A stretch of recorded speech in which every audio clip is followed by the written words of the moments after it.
Amém. Bom dia, Vintage. Como é que vocês estão? Um pouquinho de calor?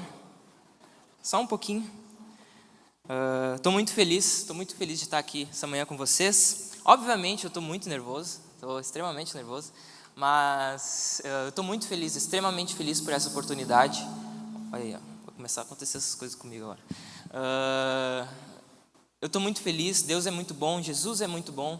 Eu agradeço os pastores por essa oportunidade, pela confiança deles. É uma honra, é um privilégio, é um prazer poder pregar o Evangelho, anunciar o Evangelho aqui com vocês, com a minha igreja, com vocês. É uma alegria imensa. Eu estou muito feliz, eu estou muito alegre.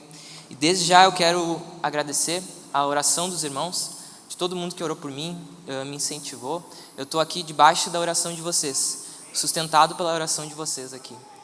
Dou glórias a Deus por isso, glórias a Jesus por isso, porque é tudo sobre Ele. Vamos ao texto esta manhã. Gostaria que vocês abrissem a Bíblia de vocês em Hebreus, capítulo de número 4. O título do sermão hoje é Jesus é melhor. Hebreus, capítulo de número 4, versículos 14 a 16.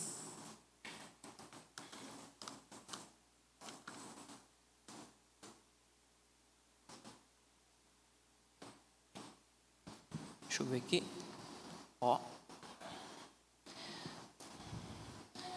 Hebreus, capítulo de número 4, versículos 14 e 16. Eu vou pedir que vocês deixem aberto esse texto em mãos, que a gente vai caminhar por ele essa manhã e tirar dentro dele muitas preciosidades para nossas vidas. Eu creio que a gente junto aqui vai ser muito abençoado pela palavra de Deus. Amém? Versículo de número 14 do capítulo 4. Os irmãos acharam? Amém? Amém, vamos lá então. Tendo, pois, Jesus, o Filho de Deus, como grande sumo sacerdote, que adentrou os céus, conservemos firmes a nossa confissão, porque não temos sumo sacerdote que não possa compadecer das nossas fraquezas.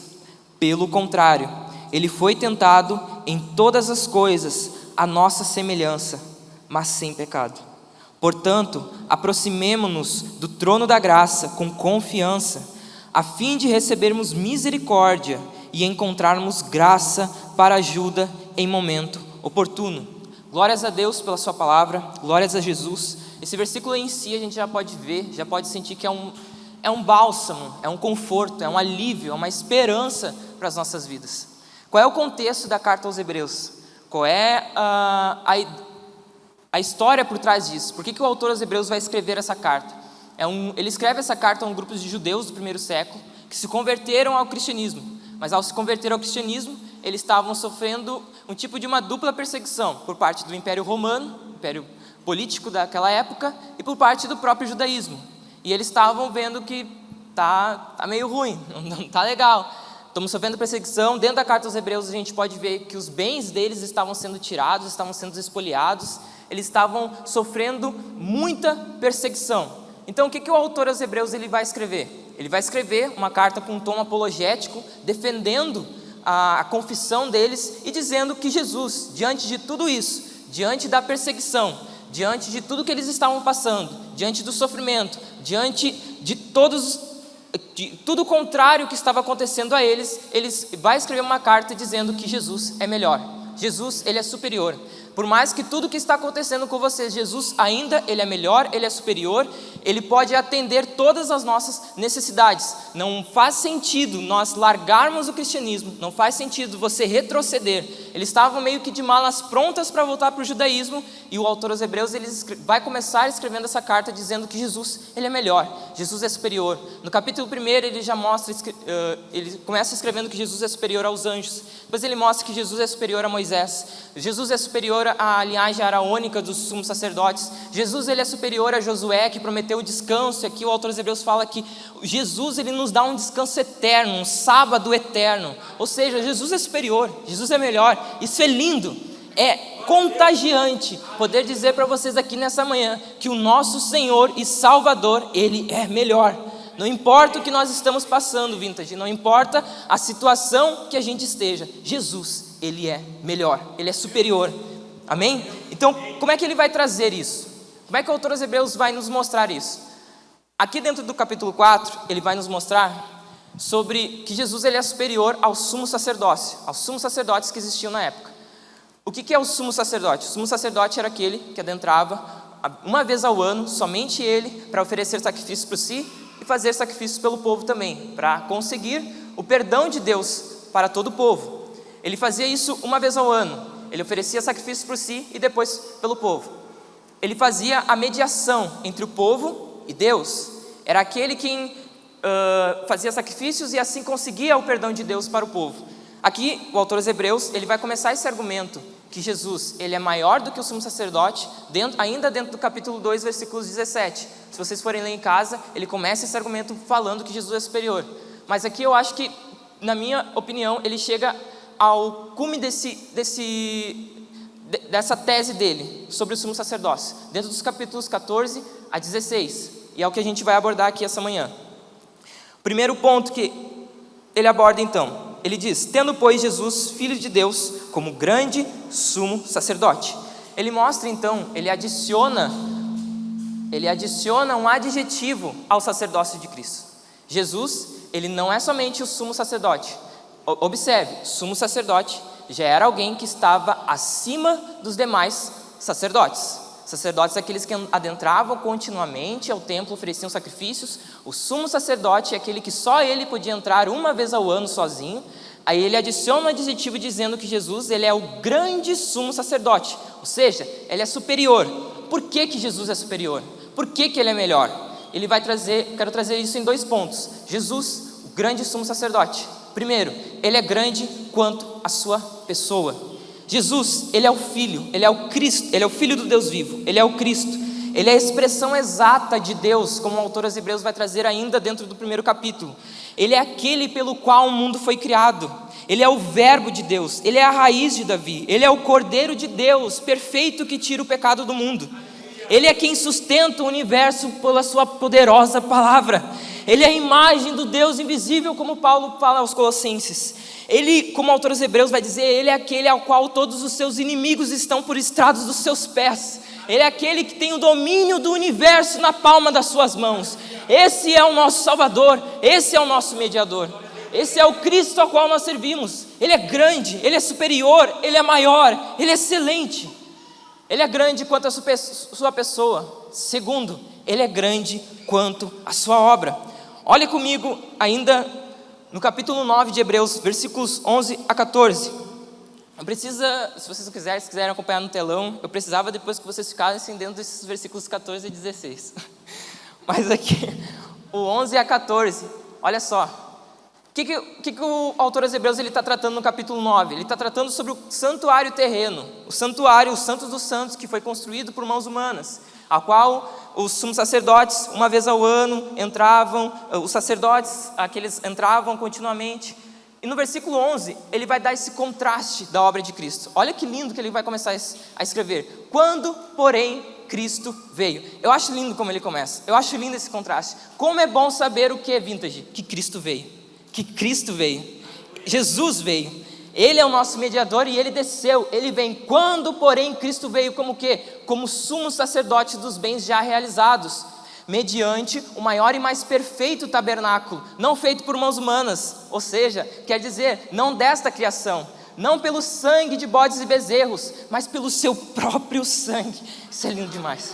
Ele entrou no santuário uma vez por todas, ou seja, o seu sacrifício não precisa ser repetido, não precisa ser feito continuamente, não precisa ser repetido uma vez ao ano, uma vez por todas, ele satisfez a justiça de Deus e obteve uma eterna redenção. O que é redenção de acordo com as Escrituras? Redenção é a libertação mediante um preço de um resgate. Ele nos resgatou, e qual foi a moeda qual ele pagou a nossa redenção, a nossa compra? O seu próprio sangue. O sangue precioso de Cristo nos comprou da escravidão do pecado. O sangue de Cristo nos redimiu, nos trouxe para si. Eu lembro muito, quando Pedro vai falar na sua primeira carta, no capítulo 1, 18 ao 20, ele começa dizendo que não foi com coisas corruptíveis, como prata ou ouro, que fosses comprados. Não foi com essas coisas que nós fomos comprados, a vossa vã maneira de viver, que por tradição recebestes dos vossos pais, mas com precioso sangue de Cristo. Como é bom falar disso, Vintage. O sangue quente da cruz ainda é poderoso para salvar, mas o precioso sangue de Cristo, como de um cordeiro imaculado e incontaminado. Este cordeiro foi perfeito, foi sem mancha, foi justo. Jesus viveu uma vida que eu e você jamais conseguiríamos viver. Como de um cordeiro incontaminado, o qual, na verdade, em outro tempo foi conhecido antes da fundação do mundo. Ou seja, na eternidade Deus se ofereceu para nós. Na eternidade Jesus olhou para você. Na eternidade Ele se ofereceu por nós, pelas nossas vidas, Vintage. Antes da fundação do mundo, mas foi manifesto nesses últimos dias pelo quê? Por amor de vós. Esse é o nosso Jesus, esse é o nosso mediador. Ele é melhor, Ele é superior, Ele é totalmente Deus, totalmente suficiente para satisfazer tudo que nós precisávamos diante de Deus. Vamos continuar aqui, versículo 14 ainda. Tendo, pois, Jesus, Filho de Deus, como grande sumo sacerdote. Ele apresenta então que nós temos um grande sumo sacerdote, e ele apresenta que esse sumo sacerdote é Jesus, Filho de Deus. Aqui ele traz o quê? Ele traz a identidade, a natureza desse nosso Salvador, a natureza do nosso mediador. Ele fala que Jesus é Filho de Deus. Jesus é o nome humano do nosso mediador, do nosso Salvador. O que ele está nos mostrando? Que esse Jesus, ele era ao mesmo tempo 100% homem, ao mesmo tempo perfeitamente homem, e ao mesmo tempo ele era Filho de Deus. Ou seja, ele era plenamente homem, plenamente Deus. Ele mostra a natureza de Cristo, mostrando o quê? A gente vê dentro do capítulo 5 da carta aos Hebreus, que o sumo sacerdote era alguém que era tirado de dentre os homens. Para quê? Por que tinha que ser alguém que fosse escolhido dentre os homens? Para que ele pudesse compadecer das nossas fraquezas, para que ele pudesse entender o que nós passamos. Por isso que Jesus, ele se encarnou, por isso que Jesus se vestiu da nossa natureza, por isso que Jesus se vestiu das nossas fraquezas, para poder se compadecer por nós, para ser um perfeito mediador, para nós termos um representante diante de Deus que entende o que nós passamos. E isso é lindo demais. Nos momentos mais tristes, nos momentos mais angustiantes da nossa vida, a gente sabe que tem alguém diante do Deus eterno que entende o que a gente passa, que entende. O autor dos Hebreus depois ele vai dizer que em tudo ele foi tentado, mas sem pecado. Ele foi perfeito, ele satisfez a lei de Deus, ele cumpriu toda a lei. A Bíblia diz que ele é o fim da lei, ele andou por toda ela sem cair em momento algum. Ele é perfeitamente homem, ou seja, Jesus pode nos compreender e nos representar. Ele é perfeitamente Deus. Jesus pode fazer um sacrifício completo e cabal em favor de todos aqueles que o Pai lhe deu. O que isso nos traz? O que isso nos mostra, Vintage? Isso nos mostra que nós temos um perfeito representante. Jesus pode nos representar. Ele é um perfeito representante entre nós e Deus. E ele continua dizendo... Continua comigo aqui no versículo 14. Tendo, pois, Jesus, o Filho de Deus, como um grande sumo sacerdote que adentrou os céus. O Jesus que penetrou os céus. Eu gosto da palavra da corrigida, que penetrou os céus. É a mesma coisa, mas é mais impactante, parece. Que penetrou os céus. Aqui ele vai dizer que adentrou, a mesma coisa, que adentrou os céus. Olha que lindo isso. Olha que sobrenatural, nós temos alguém que não penetrou, e eu vou mostrar isso dentro dos versículos, deixa eu ver aqui, ó, Hebreus capítulo 9, versículo 24. Porque Cristo, o meu desejo aqui era ler com vocês todo o capítulo 29, o capítulo 9 de Hebreus. É muito bom, é muito bom. Mas aqui, ó, porque Cristo não entrou em santuário feito por mãos humanas, figura do verdadeiro santuário, porém no próprio céu, para comparecer agora por quem? Por nós, diante de Deus. Coisa boa que nosso Salvador, me ajuda aí, backstage. Aí, valeu. Fiz errado aqui. Coisa boa saber que o nosso Salvador, o nosso Jesus, Ele está diante de Deus pelas nossas vidas. E isso é um bálsamo para a minha vida, isso é um bálsamo para o meu coração, porque eu sei que Jesus, a sua intercessão, a oração de Jesus por nós, ela é totalmente eficaz. Olha só, Tiago capítulo 5, versículo 16, ele diz que a oração de um justo pode muito em seus efeitos. Imagina a oração do maior justo que já pisou nessa terra. É essa pessoa que ora por ti, é essa pessoa que está diante de Deus e intercede pela tua vida. É essa pessoa, Vintage, que nos dias que nós não conseguimos orar, talvez nós não lemos as escrituras, é essa pessoa que orou para que a tua fé não desfalecesse. É esse homem, esse Jesus, esse Senhor e Salvador que está diante de Deus, não por si, mas por nós. E Ele ora por nós, não de uma maneira geral, não de uma maneira, a igreja Vintage, não. Ele ora por cada um especificamente. O teu nome está na boca de Cristo diante de Deus. Aleluia, louvado, bendito, bendito seja o nome de Jesus. Louvado seja o seu nome. Tá calor aqui, deixa eu tomar.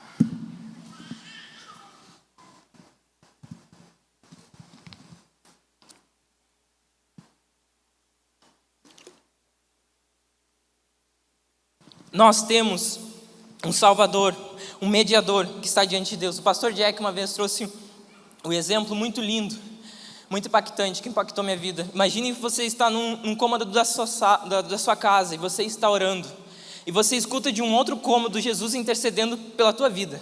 Imagina que sobrenatural, que impactante é isso. E é exatamente assim que acontece. É exatamente, Jesus está diante de Deus e ininterruptamente Ele ora por você. A cada momento, a cada instante, o seu nome é mencionado diante de Deus. Ele intercede por você, assim como Ele intercedeu por Pedro para que a fé dele não desfalecesse, Ele intercede por nós.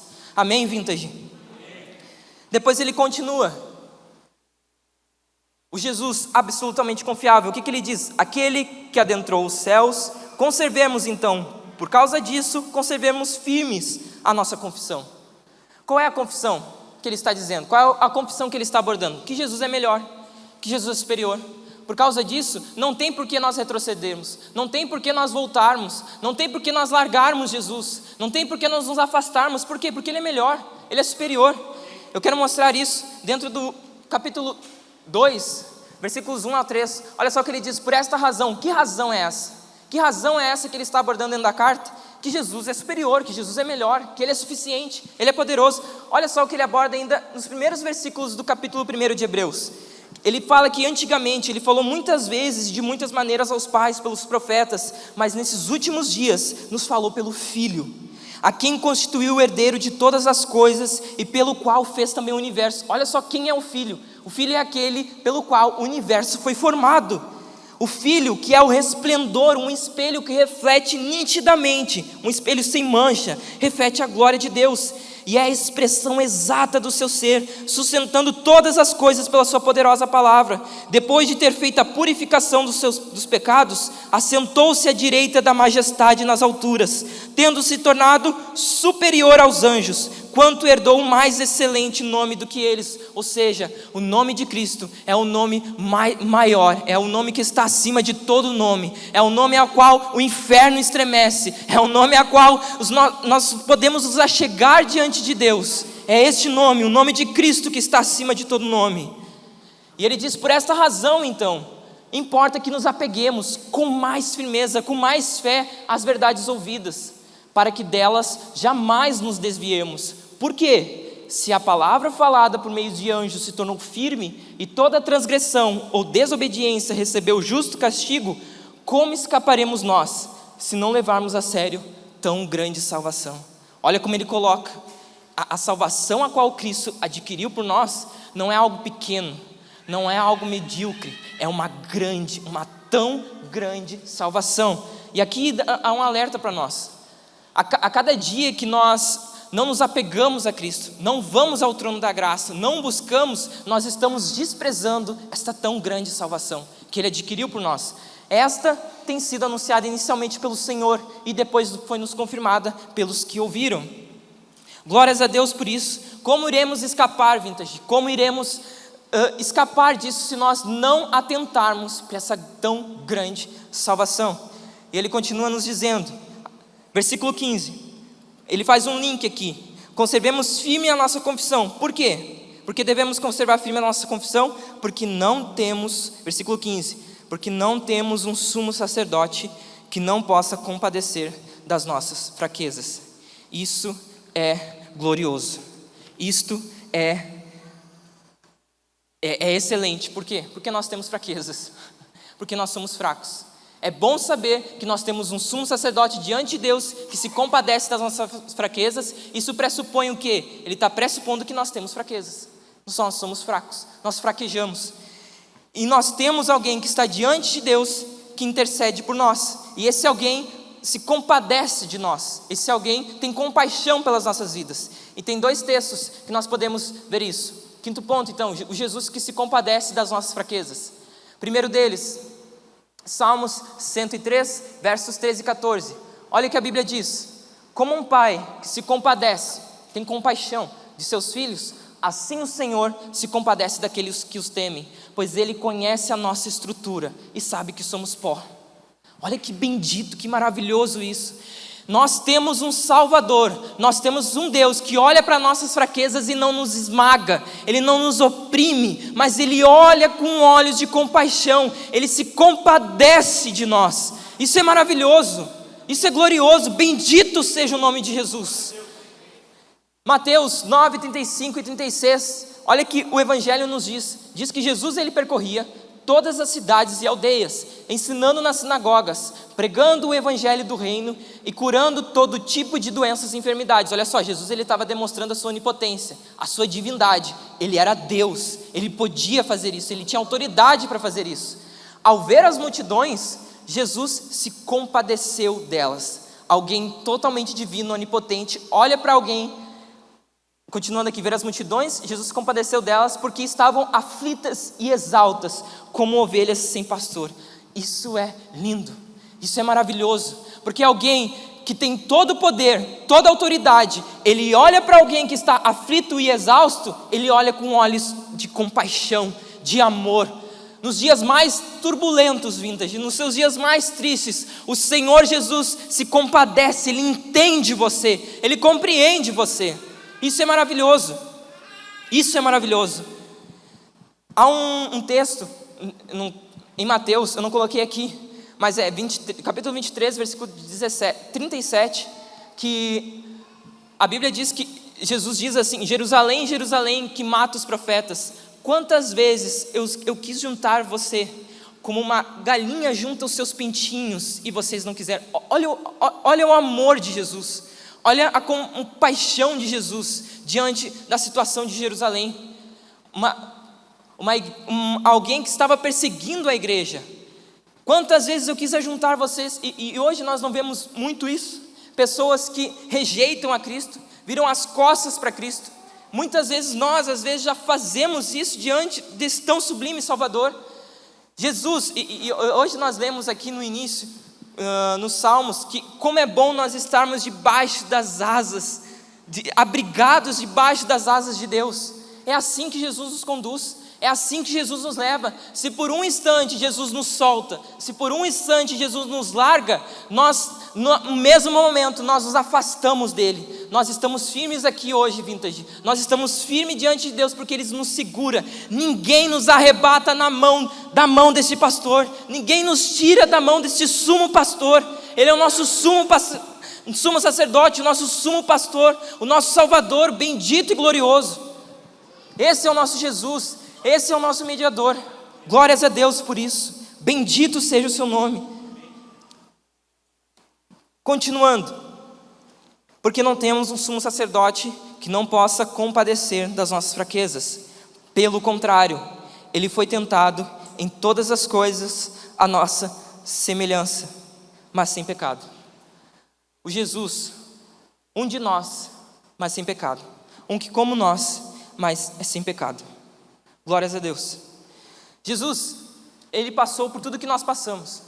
Ele sofreu, ele teve fome, ele teve sede, ele teve sono, ele teve angústias profundas na sua vida.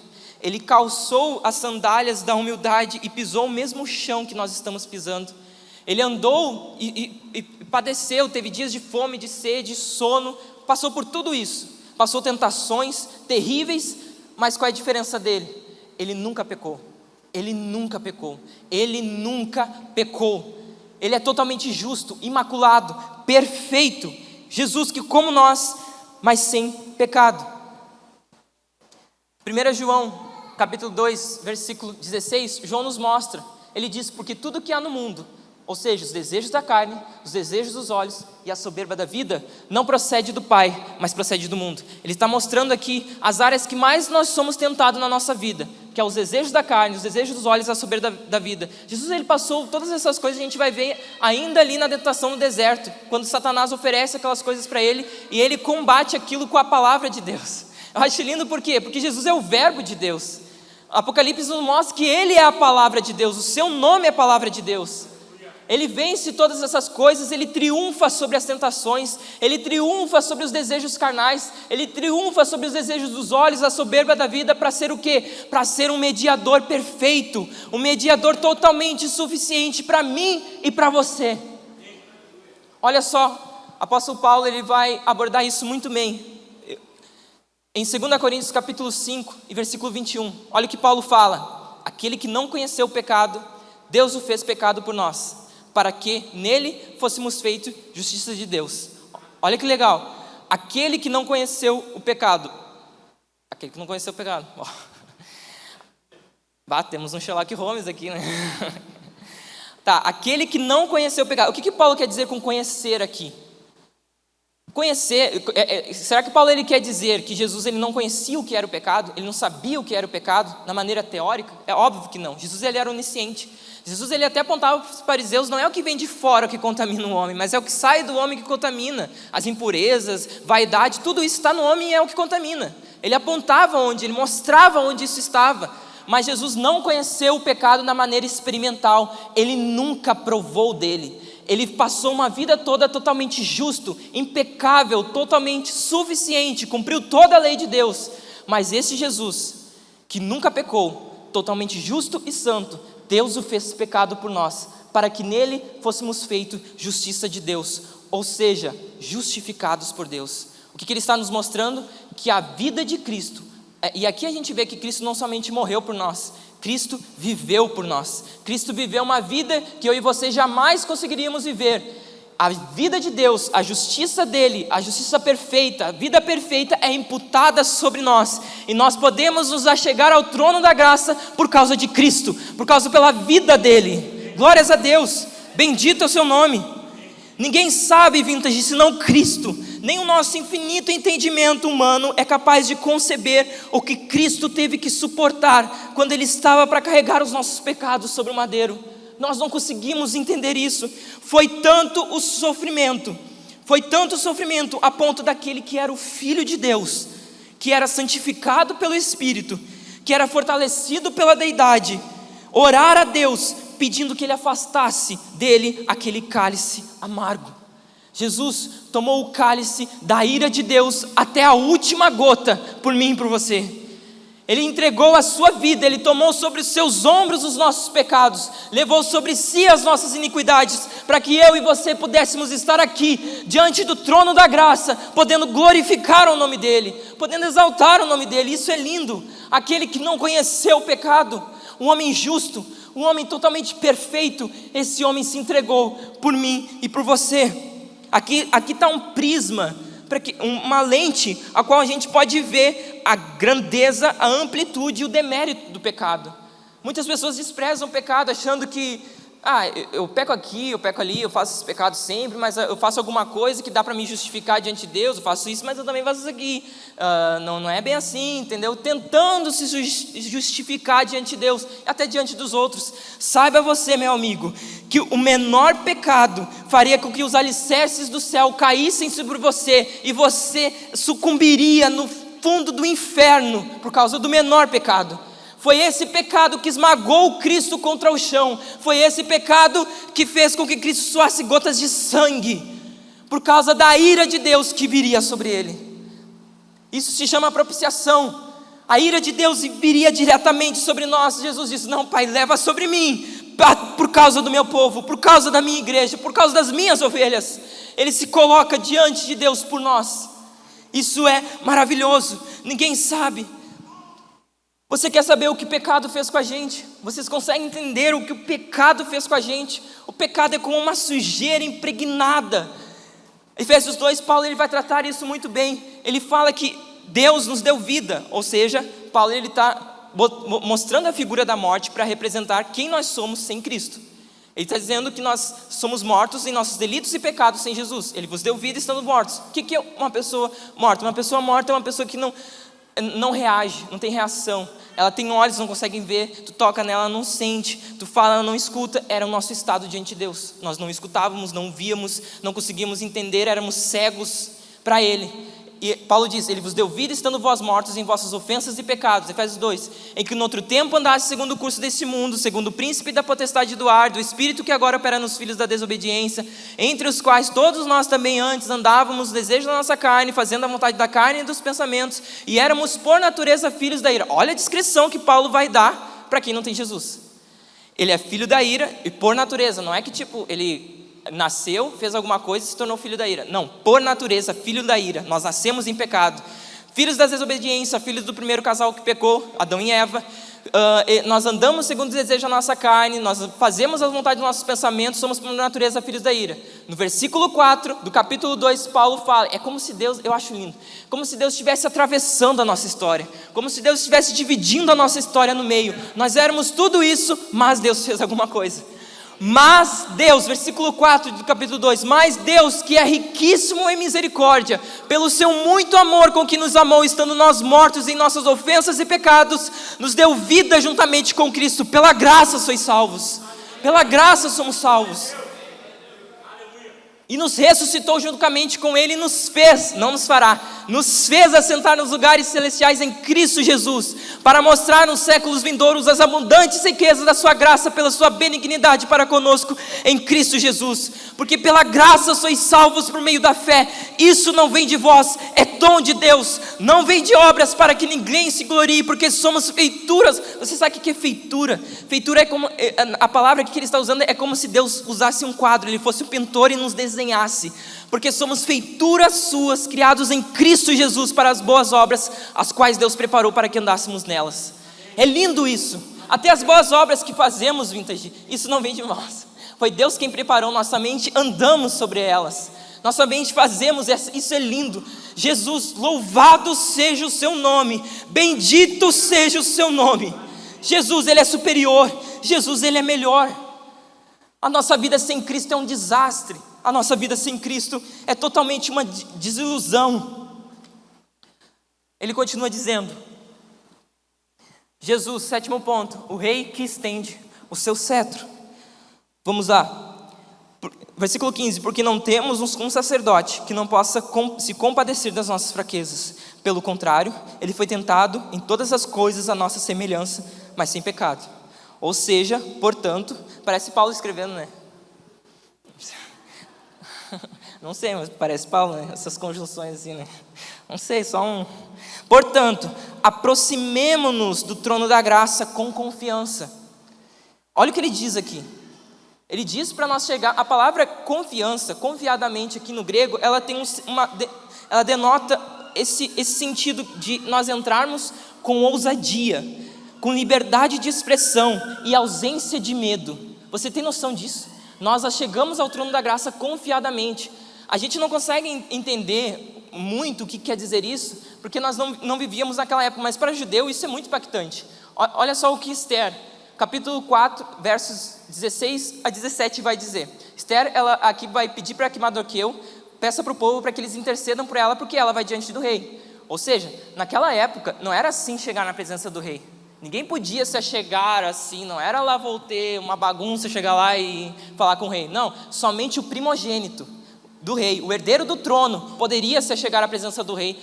Para alguém se achegar à presença do rei, tinha que ser chamado, tinha que ser convocado pelo rei. Olha o que nos diz o texto de Esther. Ela diz: vai, reúna todos os judeus que estiverem em Suzã e jejuem por mim. Não comam e nem bebam nada durante 3 dias, nem de noite nem de dia. Eu e as minhas servas também jejuaremos. Depois irei falar com o rei. Ela vai interceder, ela vai fazer um papel mediador aqui entre ela e o povo. Com o rei, ainda que seja contra a lei, não é certo o que ela está fazendo. Se eu tiver de morrer, morrerei. Olha a postura dela aqui.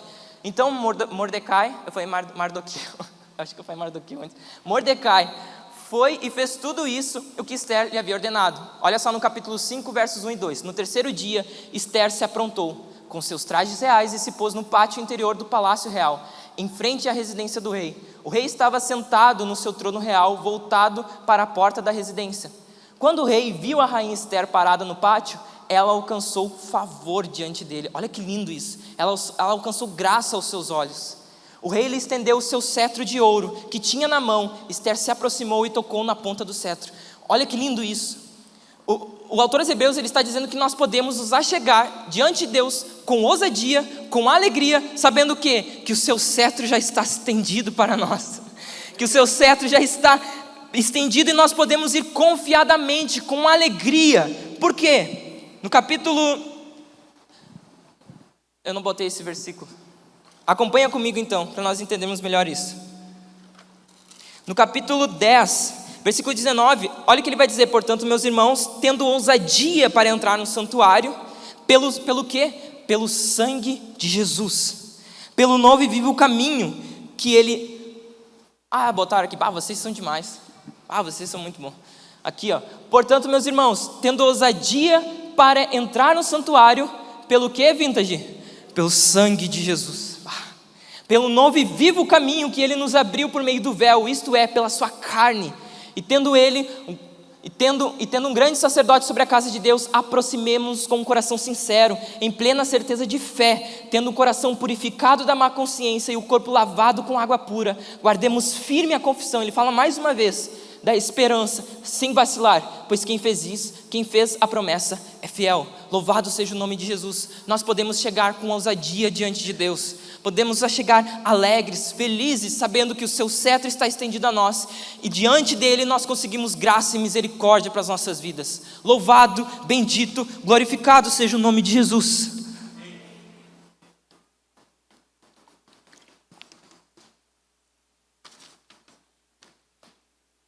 Olha só o que Calvino vai dizer.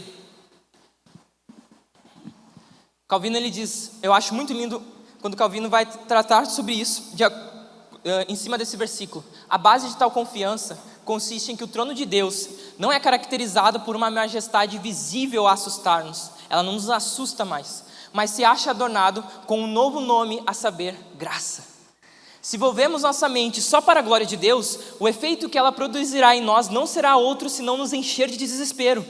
Tal é a sublimidade do seu trono. Você lembra, a gente teve a série sobre Apocalipse que o pastor Jack trouxe aqui? Vocês lembram do que é o trono de Deus? Saem trovões, raios de trás do seu trono. Os anciãos jogam as suas coroas, os querubins tapam o seu rosto diante do trono de Deus. Mas para nós é um trono de graça. Mas para nós é um trono de misericórdia.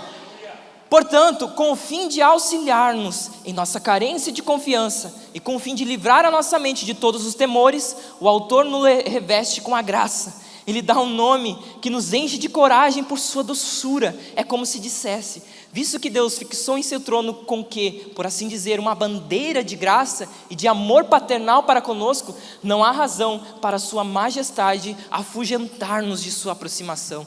Não há razão para Deus nos tirar de sua presença. O sacrifício de Cristo foi perfeito, foi suficiente para sustentar as nossas vidas diante de Deus e por toda a eternidade adentro. Nós nos achegamos a Deus pelo sacrifício perfeito e suficiente de Cristo. Jesus, nosso Salvador, satisfez toda a justiça de Deus. Tudo que nós não conseguiríamos fazer, tudo que nenhum sumo sacerdote fez, Jesus fez. Ele fez. Ele é melhor, Ele é superior, Ele é grande, é o nosso Salvador. Ele diz aqui, ainda no versículo 16: portanto, aproximemos o trono da graça com confiança, a fim de recebermos misericórdia e encontrarmos graça. Esses são dois termos da Bíblia muito lindos.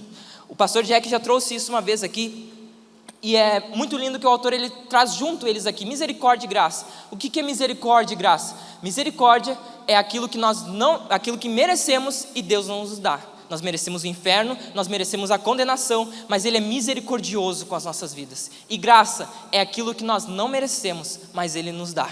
Nós não merecemos Cristo, não merecemos o céu, não merecemos a vida eterna, mas Ele nos deu.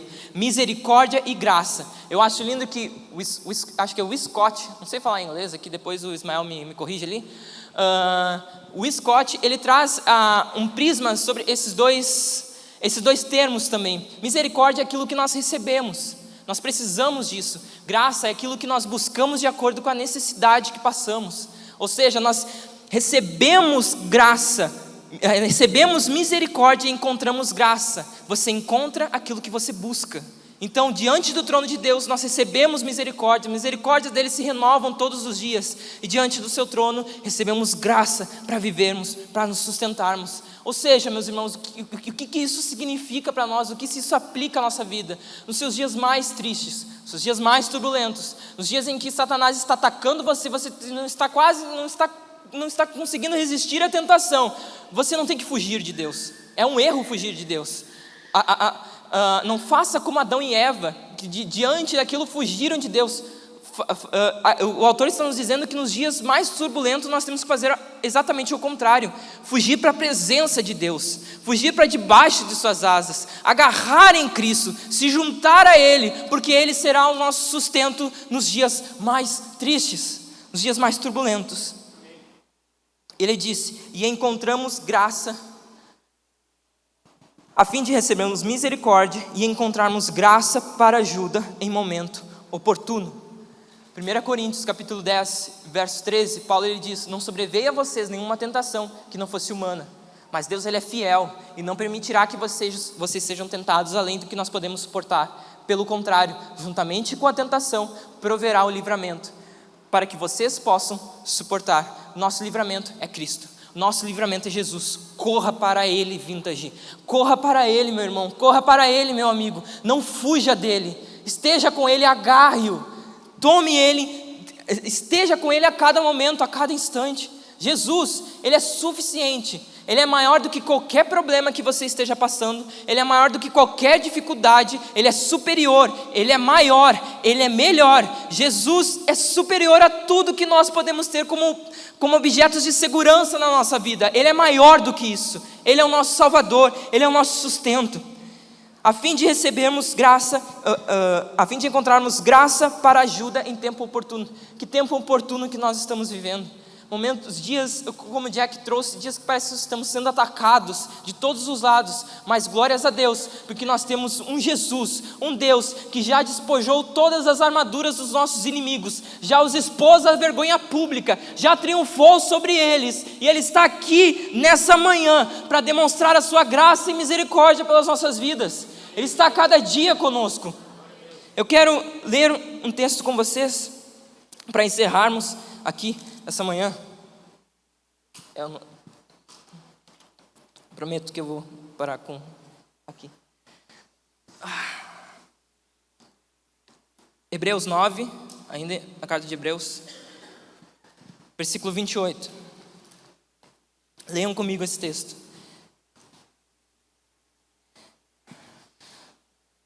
Amém? Olha só o que o autor vai nos dizer. Assim também Cristo, tendo se oferecido uma vez por todas, e receba isso, meus irmãos, como um bálsamo, como um alívio para a vida de você. Assim também Cristo, tendo se oferecido uma vez por todas para tirar os pecados de muitos, aparecerá a segunda vez, não para tirar os pecados, mas para salvar aqueles que esperam por Ele. Aleluia! Louvado seja o nome de Jesus, bendito seja o seu nome, louvado seja o seu nome. Glorificado seja o nome desse bendito Salvador. Ele aparecerá uma segunda vez para enxugar dos seus olhos, meus irmãos, todas as lágrimas. Ele aparecerá num cavalo branco, com as suas vestes salpicadas de sangue, porque ele venceu todas as coisas. Ele tem todos os inimigos por estrado dos seus pés. Na cruz, ele tirou a dívida que estava sobre nós e a cravou no madeiro. Na cruz, ele venceu todos os nossos inimigos e os expôs à vergonha pública. É como se ele mostrasse, ele triunfou, ele é glorioso, ele é bendito, ele é o nosso Salvador, ele é o nosso Jesus, e ele voltará. Esse texto não me dá esperança para saber que o dia que Cristo voltar, nós estaremos juntamente com Ele por toda a eternidade. Como o pastor Jack mesmo diz, Jesus é o motivo pelo qual nos sustentará por toda a eternidade diante de Deus. Ele é o nosso sumo sacerdote eterno, diante de Deus, oferecido, estando lá pelas nossas vidas. Vamos orar essa manhã, vamos agradecer a Deus pela sua bendita palavra. Eu não sei o que você está passando, a gente está passando muita coisa mesmo. São ataques de muitos usados, mas Jesus é melhor, Jesus é maior, Jesus é superior, você pode ter certeza. Meus irmãos, os seus dias mais tristes, angustiantes, não fuja de Deus, corra para Cristo, corra para Jesus. Ele vai o tomar na palma de sua mão, Ele vai lhe atrair com, ele mesmo diz em Oséias, eu acho lindo, com eterno amor te amei e com laços de benignidade eu te atraí. Ele te toma assim, Ele te toma pelas mãos, Ele te coloca debaixo de suas asas. Corra para Cristo, corra para Jesus, vá de encontro a Ele, e o seu cetro estará posto diante de ti, para te dar graça e misericórdia, em nome de Jesus. Em nome de Jesus, vamos orar. Senhor bendito, maravilhoso e eterno Deus, Senhor, nesta manhã, eu peço que o Senhor nos levante aqui. Levanta, Senhor, aqui homens e mulheres intrépidos, homens e mulheres valentes, corajosos, homens e mulheres de Deus que não se entregam por nada, Senhor Jesus. Que a Tua graça seja posta sobre nós, que Teu amor seja derramado sobre os nossos corações. Senhor Jesus, nós precisamos de Ti, nós precisamos de Ti a cada instante. Senhor Jesus, que cada coração aqui seja consolado, seja confortado, seja, Senhor, agraciado com a Sua presença. Nos levanta esta manhã, meu precioso Salvador, nos levanta esta manhã, meu Senhor Jesus, que a Tua graça esteja sobre nós, que Teu amor é derramado sobre as nossas vidas, em nome de Jesus, e que Teu nome seja glorificado pelos séculos dos séculos, em nome de Jesus, em nome de Jesus. Louvado seja o Teu nome, Senhor. Amém.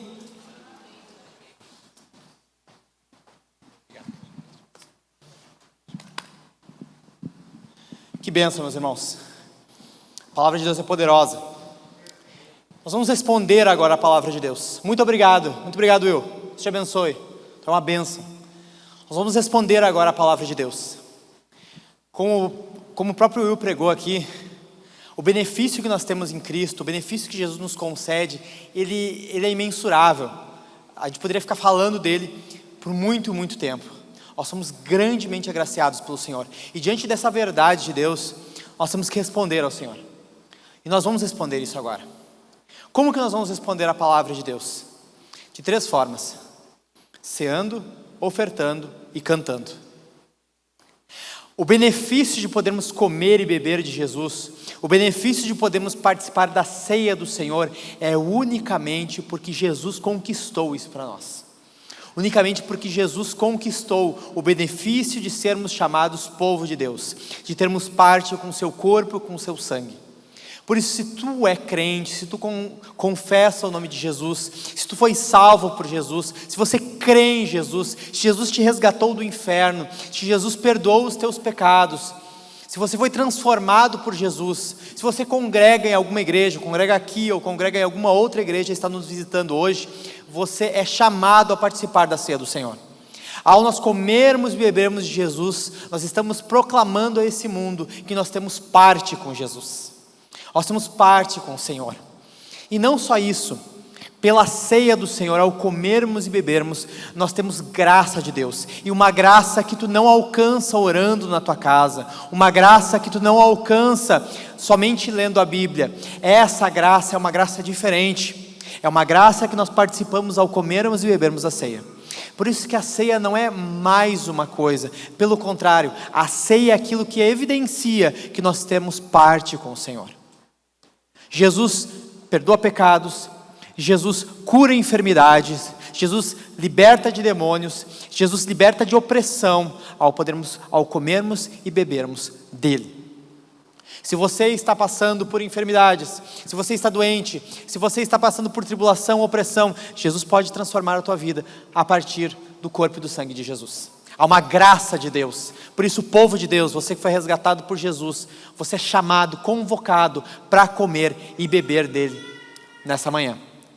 Terão aqui 2 casais, 2 irmãos, 2 aqui à esquerda, 2 irmãos à direita, a minha esquerda e a minha direita, um irmão segurando pão e outro irmão segurando cálice, 2 cálices, um bronze com vinho e um dourado com suco.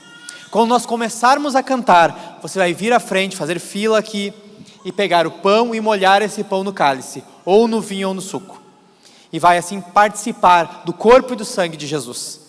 Venha cantando, venha orando, venha confessando os teus pecados a Jesus.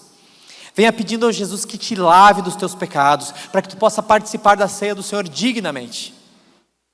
Venha em espírito de oração diante do Senhor, levando a sério esse momento solene que é o corpo e o sangue de Jesus. Não é para todo mundo, não é para todos, é para aqueles que creem em Jesus. É um benefício que nós que estamos em Jesus devemos participar, devemos desfrutar desse momento. A mesa do Senhor está posta e o povo de Deus está comendo e bebendo de Jesus. Amém? Amém? Você também vai ofertar nessa manhã. E quando nós falamos de ofertar, o pico está lá em cima, os irmãos estão aqui empolgados. Quando fala de ofertar, parece que vamos para algo carnal, parece que vamos para algo material. Mas o povo de Deus, aqueles que creem em Jesus, eles entendem que eles não são donos do seu dinheiro. O dinheiro em última instância não é meu nem teu, nós somos mordomos daquilo que Deus nos dá. Porque Deus é dono de tudo. Deus é dono do nosso salário. Porque o recurso em última instância vem dele. Você tem um emprego, você tem um trabalho, você consegue receber algum salário para sustentar a tua família, porque Jesus te proveu, porque Jesus te deu um emprego, porque Jesus te deu recurso. E você entende assim que não é tudo teu, pelo contrário, tu está desfrutando daquilo que em última instância é de Deus. E por isso, como mordomos do que é de Deus, nós ofertamos um pedaço para sustentar a obra dele. Eu chamo todos os irmãos aqui para serem generosos. O benefício que nós temos em Jesus, como o Will pregou aqui ao longo de todo o sermão, o benefício que nós desfrutamos em Jesus deve nos levar a ser mais generosos. Sabe quando você pega o Antigo Testamento e você lê ali sobre o dízimo e tu diz, dízimo 10%, é muito. Pois no Novo Testamento, a nova aliança, o dízimo deve ser nossa base. A nova aliança é superior em todas as coisas. Nós devemos ser muito mais generosos do que os judeus eram no Antigo Testamento. Nós devemos ser muito mais generosos, muito mais abundantes, porque nós entendemos muito melhor o que Jesus fez por nós. Essa nova aliança é muito melhor. Então a nossa generosidade também é muito maior. Primeiro porque nós somos participantes disso. Nós fomos alcançados por Jesus porque pessoas foram generosas e ofertaram em alguma igreja que você foi lá, ouviu a palavra de Deus e foi alcançado. Ofertaram em alguma igreja que algum irmão ouviu a palavra de Deus, estava congregando lá e foi lá e falou de Jesus para ti. Tu só foi alcançado por intermédio da generosidade de outros irmãos. Então nós também somos chamados para ser generosos. Eu poderia falar de todas as despesas que a igreja tem, e todo mês nós temos muitas despesas, todo mês nós temos muitas necessidades, nós temos contas altas, temos acho que uns 14 mil de contas para essa semana. Isso tudo é importante, mas antes disso, você tem, e sim, a nossa questão é dever, a nossa questão é nós vermos a graça de Deus que está sobre nós, e como eu disse, nós respondemos com generosidade, nós respondemos com ofertas. Como o apóstolo Paulo de certa forma fala, eu semeei em vocês coisas espirituais, e é lícita que eu receba coisas materiais. Parece chocante ouvir isso, mas o apóstolo Paulo estava entendendo muito bem que o benefício que nós temos ao sermos salvos por Jesus é muito maior, e sim, nos leva a ofertarmos e ajudarmos com coisas materiais que são infinitamente menores que o que nós temos em Jesus. Nós precisamos entender hoje que o benefício de Jesus, a nossa salvação, ela é muito mais cara que a oferta que nós damos. E uma outra coisa que eu queria dizer para vocês aqui. Talvez tenha alguns irmãos que estão apertados de dinheiro aqui. E tu pode pedir ajuda para o Guilherme, ele pode te ajudar, pode falar comigo, nós podemos te ajudar a te organizar financeiramente. Mas primeiro, a oferta é um compromisso que você tem. Todos os irmãos que estão aqui, membros da igreja, agora falou especialmente para os membros da igreja, o compromisso que você tem em ofertar aqui é efetivamente um compromisso. Nós contamos com a tua oferta. De certa forma, se nós passamos perrengues mês após mês, é porque alguns irmãos, e eu entendo, estão apertados e não estão conseguindo ofertar aquilo que se propuseram a ofertar. Mas uma coisa, às vezes a gente não tem dinheiro, a gente planejou gastar um dinheiro X com comida no mês. E nós não conseguimos pagar tudo aquilo. Nós não dissemos assim, ou eu como tudo ou eu não como nada. Ou eu pago todas as contas ou não pago nenhuma. Nós pagamos o que dá. E às vezes nas ofertas eu vejo que alguns irmãos têm um propósito alto de ofertar. Não, eu vou ofertar tanto por mês. E ele não consegue aquele mês, ele se apertou. Não é o correto, mas ele se apertou e ele não oferta nada. Com mais nada na nossa vida a gente faz isso. Nós temos que mudar a nossa consciência que a oferta é algo dispensável. A gente tem que mudar a nossa consciência porque isso reflete que talvez a igreja de Jesus não tenha valor prático para nós. Porque ela é a primeira coisa que abre mão nas nossas finanças. Então, irmãos, eu encorajo você. Eu não estou, em primeiro lugar, te repreendendo. Eu estou te encorajando a ser uma pessoa generosa e não deixar que a tua contribuição mensal seja esquecida quando a tua vida está um aperto.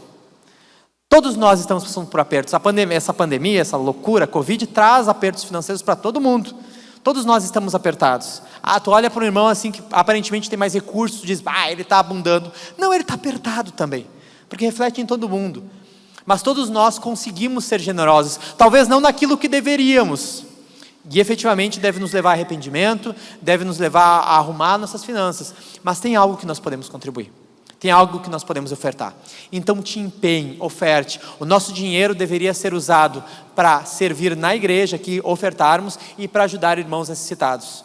E se nós não estamos conseguindo fazer isso, primeiro nós temos que orar a Jesus, pedirmos para Jesus nos dar direcionamento, pedirmos para Jesus nos tirar aquelas despesas que são efetivamente fúteis e nós podemos descartá-las. E depois nós devemos botar nossas contas no papel e pôr em ordem. Nós somos o povo de Deus. Nós devemos viver com aquilo que Deus nos dá. E eu falo isso para todo mundo, falo para vocês, falo para mim. Nós temos que saber administrar aquilo que Deus nos dá. Nós temos que ser sábios com o recurso que Deus nos deu. E nós temos que tratar o dinheiro que Deus nos dá como um recurso também que tem fins espirituais. Porque em tudo na nossa vida tem um valor espiritual. A forma como comemos tem um valor espiritual. Nós damos graças a Deus, nós comemos sabendo que Deus está sustentando o nosso corpo. Nós moramos, a casa onde moramos, tem um fim espiritual. Tanto que nós dizemos, nós queremos que Jesus esteja na nossa casa. Nós queremos que a nossa casa tenha uma vida cheia da presença de Deus. Nós devemos esperar a mesma coisa com o nosso dinheiro também. Nós devemos ver ele com fins espirituais. E a oferta reflete isso. Fins espirituais para o nosso dinheiro. Então vai ter o gasofilácio ali atrás, o caixote que você pode ofertar em dinheiro. Vai ter os irmãos com as máquinas de cartão ali, estão levantando as máquinas de cartão ali. Quem é que está com a máquina de cartão aí? Thales, eu ouvi, certo? O Thales está ali brilhando com a máquina de cartão perto da mesa de som. Ali eu acho que tem outra irmã ali também que eu não sei quem é. Camila está com a máquina de cartão ali. Você pode ofertar no débito, no crédito, o dinheiro é teu, você vai pagar a fatura no final do mês, você é livre para ofertar no débito, no crédito. Eu vou ofertar parcelado. Beleza, lembra que mês que vem vai vir a parcela de novo. Pode fazer, só te organiza depois. Você pode ofertar pelo Pix, tem uns QR Codes espalhados aí. A única questão, a grande questão, é que nós, como povo de Deus, damos testemunho também por intermédio de nossas finanças. Elas refletem muito do nosso coração. E se as coisas estão complicadas, nós temos que analisar nosso coração também.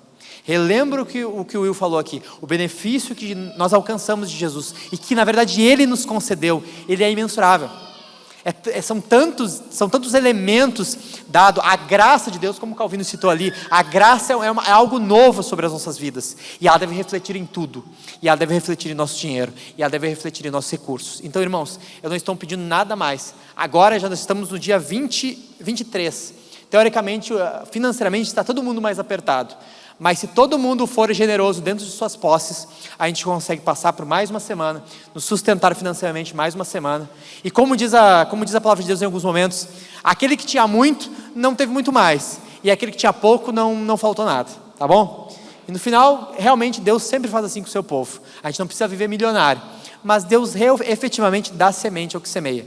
Aquele que é generoso, Deus aumenta aí a despensa para ser ainda mais generoso, não para ter um fim em si mesmo. Amém? Vamos ser generosos? Ah, agora foi melhor, o corinho foi melhor, não precisa nem incentivar. Vamos ficar todos de pé? Fique de pé, povo de Deus. Você vai cantar também. E por isso que eu já pedi para você ficar de pé. Você vai cantar. Você vai abrir a sua boca. Se você entendeu a graça que há em Cristo, se você entendeu o prêmio, o benefício, o presente que é o próprio Jesus, o próprio Deus encarnado, se você entendeu isso, se você foi impactado pela verdade de Deus, Jesus foi até você e a graça de Deus é algo vivo em tua vida e você só tem tudo a dever ao Senhor e tudo a glorificar ao Senhor, você vai cantar, você vai abrir a sua boca, você vai usar a voz que Deus te deu e você vai glorificar a Jesus. Cante ao Senhor, porque o nosso Deus é aquele que nos resgata em tempo oportuno. Nosso Deus é aquele que vai até nós e nos enche do seu benefício. O nosso Deus é aquele que nos resgata. Então, povo de Deus, use a voz que Deus te deu para cantar. A banda vai estar aqui conduzindo louvor, mas você vai abrir a sua boca cantando, participando dos sacramentos, participando da ceia, ofertando e cantando ao Senhor. Amém? Glória a Deus! Vamos orar pelos irmãos que vão ofertar e depois nós já vamos participar da ceia e cantando ao Senhor. Curva a sua cabeça e feche seus olhos. Nosso Deus, nós te louvamos, nós te agradecemos pela tua palavra mais uma vez. E nós te pedimos, ó Deus, pelos irmãos que estarão ofertando e trazendo as suas ofertas, pelos irmãos que estarão dando do que tem. Alguns irmãos, Senhor, às vezes dão até do que não tem, e o Senhor vê isso. Porque assim como o Senhor estava com os teus olhos, Jesus, no gasofilácio, olhando a oferta daquela viúva pobre, o Senhor também olha o teu povo. O Senhor está presente, olhando a tua igreja. Eu te peço, Senhor, que o Senhor abençoe a mão daqueles irmãos que estarão ofertando. E eu te peço, Deus, dá semente àqueles que estão semeando, Senhor. Dá recurso àquele irmão que está ofertando. Dá recurso àquele irmão, Senhor, que está trazendo do fruto do seu trabalho, Senhor. Que ele possa ver os frutos dessa obra, que a tua igreja possa ir mais longe, que a tua igreja possa alcançar mais pessoas, que mais pessoas venham a ser salvas por intermédio da pregação do Evangelho, indo a cada vez mais pessoas, que nós possamos ter recursos, Senhor, para enviarmos ainda mais pregadores para o interior desse estado, que nós possamos ter recursos, Senhor, para que o teu nome seja proclamado aí por esse estado que tanto carece, que tanto sofre, que tanto precisa, que as pessoas enxerguem a graça do Senhor, que enxerguem a grande salvação que há em Cristo e tenham as suas vidas transformadas para sempre, a ponto de ganharem a vida eterna e as suas vidas serem transformadas eternamente pela salvação que há em Cristo. Enche o meu irmão, Senhor, com recursos para que possa ser ainda mais generoso com a tua igreja e com aqueles que são desfavorecidos no nosso meio e também fora. Abençoa os nossos irmãos com abundância, ó Deus, para a tua honra e para a tua glória.